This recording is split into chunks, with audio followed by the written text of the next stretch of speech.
Avant d'apprendre à notre IA, il faut tout d'abord cibler la méthode d'apprentissage que nous voulons lui inculquer, ce que nous appelons ici un schéma ou des patterns d'apprentissage. Maintenant que nous avons fait le premier live et que nous avons commencé à monter notre propre jeu qui recevra une IA, c'est quoi un live? C'est une présentation en direct où je montre quelque chose aux gens.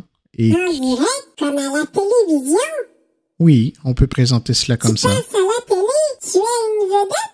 Non, pas vraiment. Mais maintenant que tu es là, quand tu apprends les couleurs et que ta maîtresse te demande de mettre les cubes rouges d'un côté, es-tu capable de me dire à quoi tu penses et comment tu procèdes? Moi, j'aurais aimé que tu sois une vedette. Maman dit qu'on peut pas tout avoir dans la vie.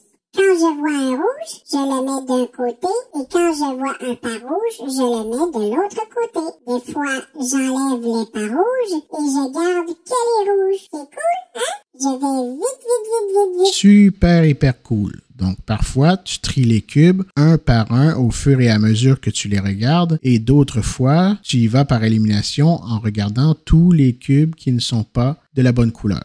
Ah non, je ne les rejette pas. Ce serait méchant. Faut pas faire de l'intimidation. Ils sont mes amis quand même et je vais jouer avec eux la prochaine fois. C'est tout.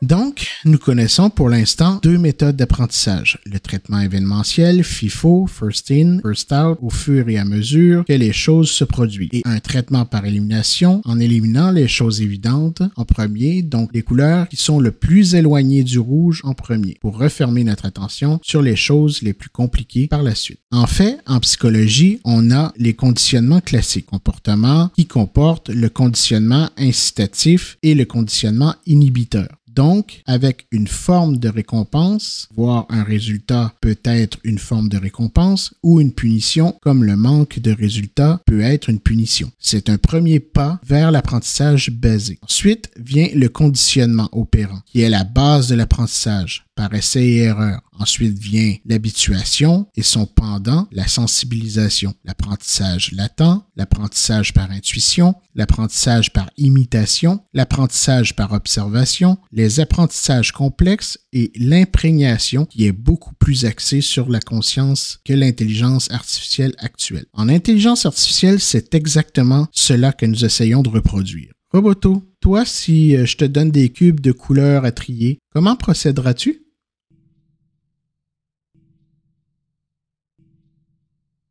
Roboto? Quoi? Qu'est-ce qui se passe? Tu sembles perturbé, là. Je te pose une question et tu me réponds pas. C'est pas dans ton habitude, ça. D'habitude, il a de la misère à te faire peur. Tu n'es pas parti passer le Halloween, toi? Oui, mais on est venu chercher des bonbons ici. Roboto, je te présente mon amie Diabolica. Véronica. Désolé, je ne sais pas pourquoi j'ai dit ça. Chibi, tu m'expliques? Plus tard, bye bye. Ouf.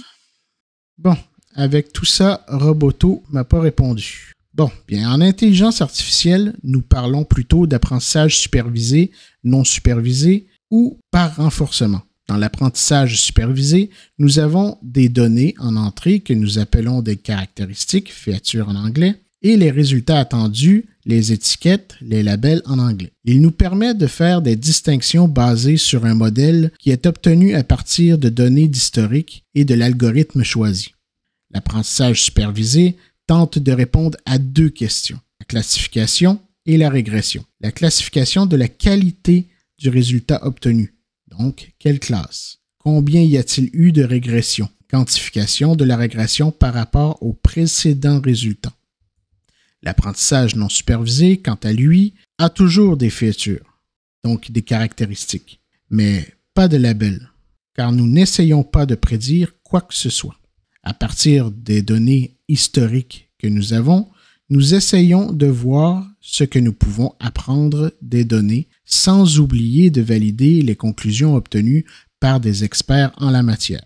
Ce type d'apprentissage automatique sert généralement à découvrir des structures et des modèles dans les données.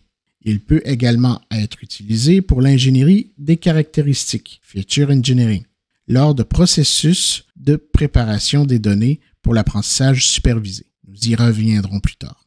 Et le dernier, et non le moindre, l'apprentissage par renforcement.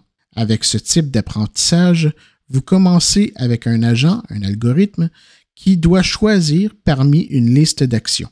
Ensuite, en fonction de l'action choisie, il recevra un retour de l'environnement provenant d'un humain dans certaines situations ou d'un autre algorithme. C'est soit une récompense pour un bon choix, soit une pénalité pour un mauvais résultat ou une mauvaise action. L'algo apprend quelle stratégie, quelle façon de faire qui maximise l'obtention de ces récompenses. Ce type d'apprentissage est souvent utilisé dans le cadre de la robotique, de la théorie des jeux et des véhicules autonomes. Donc, selon moi, c'est ce dernier que Roboto aurait dû nous décrire. Nous verrons sa réponse dans le prochain vidéo. Si vous avez aimé cette vidéo, partagez-la un maximum avec les gens que vous connaissez, likez à l'aide du petit pouce, qu'il soit bleu ou noir, ou même la petite flamme, peu importe sur quelle plateforme que vous me suivez. Abonnez-vous si ce n'est pas déjà fait et activez la petite cloche de notification pour ne pas rater mes prochaines vidéos. Bonne journée!